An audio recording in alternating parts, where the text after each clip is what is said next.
right, let's bring in our political panel now. We're joined by Labor MP for the seat of Hunter, Dan Repicoli. Dan joins us from Cessnock. Welcome back, Dan. And way out west, because everyone seems to be there at the moment, National Senator Bridget McKenzie is in Perth. Welcome back, Bridget.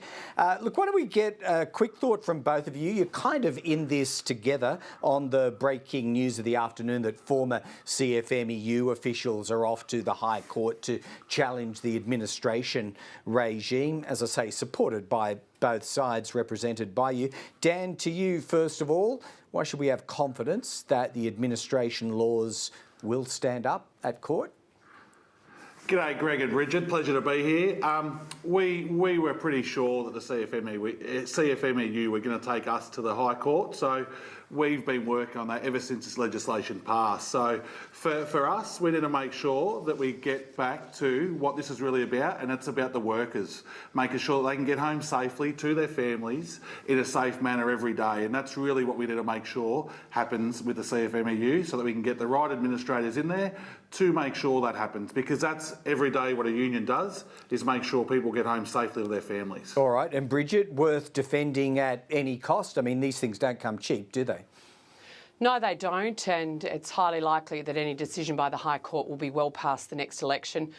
Look, it was always on the cards that putting the CFMEU into administration, these laws would find their way into the High Court. It'll be up to the government to defend this piece of legislation. But in terms of getting the lawlessness on construction sites under control, we've got two bills into the Senate next week, Greg, as you know, reinstating the ABCC and actually putting our integrity measures to stop criminals actually being able to be officials in our union movement to the Senate. So we look forward to the government supporting those. The fact, though, that it is other unions and officials taking the government to the High Court just shows how endemic this type of behaviour is through the union movement. And let's not forget, it is MPs and ministers of the Labor Party, who is the political arm of the union movement, who actually owe their pre-selections and their election campaign funding, forget the CFMEU, but to the ETU, to the AWU and the other unions involved. All right. Well, we'll watch whatever happens in the Senate and report on it duly next week. Look, let's move on, because I think there might be a real point of contention here. In fact, I know they will. To nuclear power, and David Littleproud was on this program yesterday. I'm going to go to you first of all on this, Dan. He told us yesterday that social licence, his word, was sought and obtained in all 7 sites or regions slated for a nuclear reactor. Yours is obviously one of those. Dan, is it clear to you how that was measured? Greg, a social licence means that you actually have to talk to people about a project that you want to happen in your area. Having a long lunch with a few members of the National Party isn't consultation, that's for sure. So I know that people in the Hunter haven't been consulted properly on this, and this is a plan that I wouldn't even call a plan, because it's written on the back of a beer coaster. If it was actually a plan, Greg, they would have noticed and understood that there's an ancient fault line in the Muswellbrook area that we've just seen has caused some issues over the last couple of weeks. So for them to say there's been consultation done and that there's a social licence, I honestly call BS on that, Greg. All right. Justify it for us, Bridget. On what basis is social licence asserted by you and David Littleproud? Actually, tell us a bit about the process. Let's say in Hunter, where Dan is.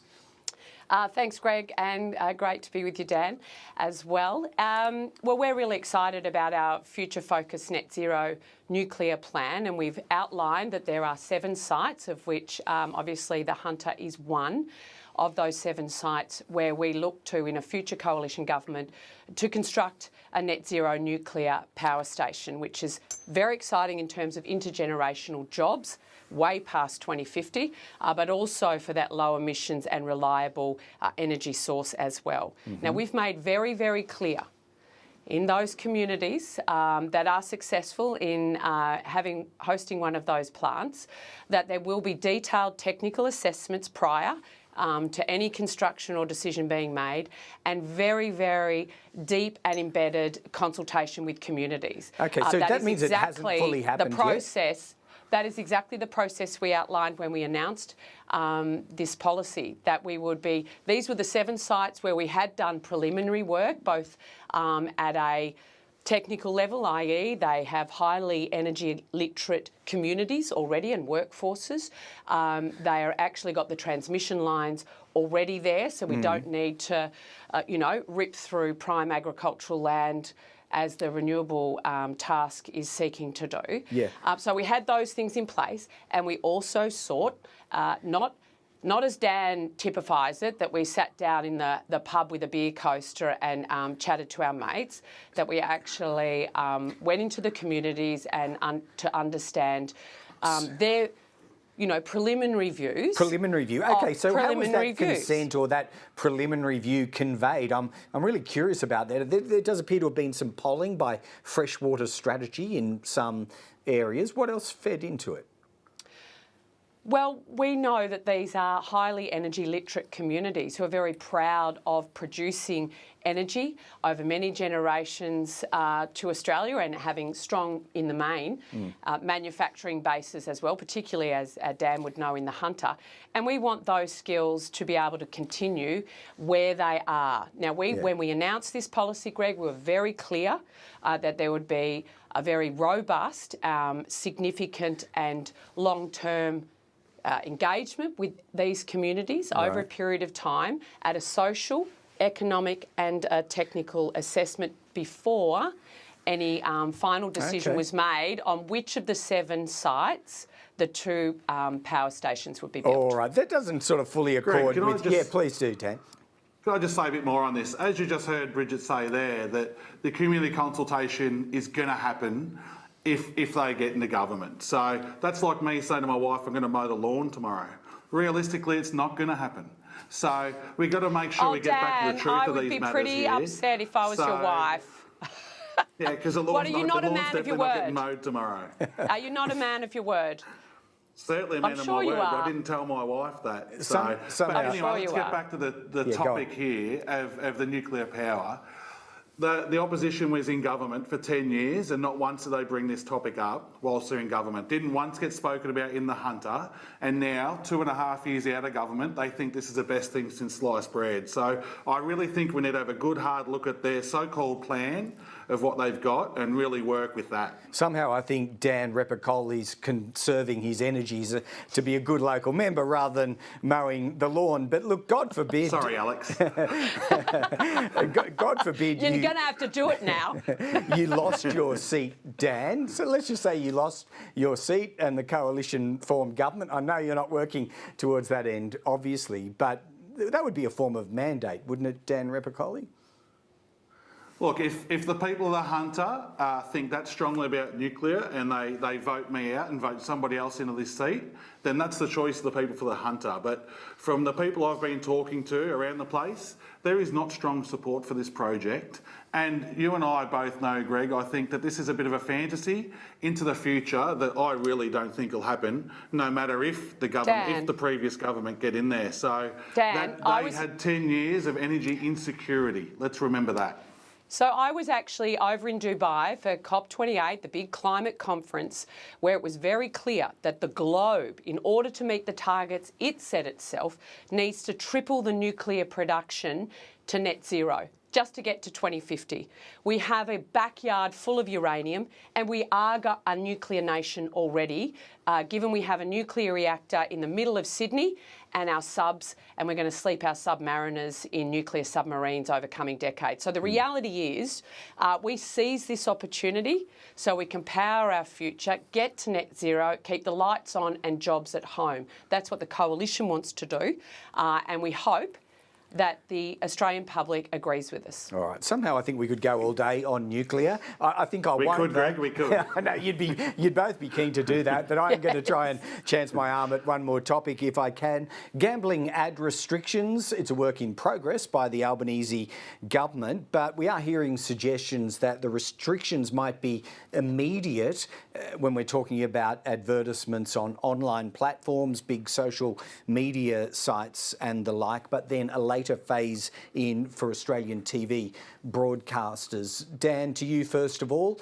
I know it's only a small additional detail, but would that be satisfactory, do you think, to hit big tech before you get to regional broadcasters? Look, Greg, we've seen the 31 recommendations from the Peter Murphy report and that committee report, and they're getting strongly looked at currently by Minister Rowland. We've done lots of work around the gambling issues already, and there's still lots more to go. But we're talking about something that none of us actually know exactly what is going on. There's been no legislation put forward to the government, to anybody, to the crossbench, to the opposition, or to the caucus. So we actually don't really know what we're talking about. And I'll happily talk about this discussion anytime, as soon as we know the details, because right now we don't have the details in front of us to really even talk about it. I do acknowledge it's a bit speculative, and I would agree with Dan on that, Bridget, but on those sort of leaks or suggestions that are coming through, would you object to that? As a former minister, I'm not going to deal in leaks, as you wouldn't expect me to, but I think it's pretty hard to send Dan out today. They've been at this for months. They've had the Peter Murphy report for a long time. The minister needs to actually get in front of her caucus, tell the Labor Party what her plans are, and actually get a plan out there so we can start discussing it. We've been really upfront. We've put a private senator's bill on this about banning gambling ads in live sport.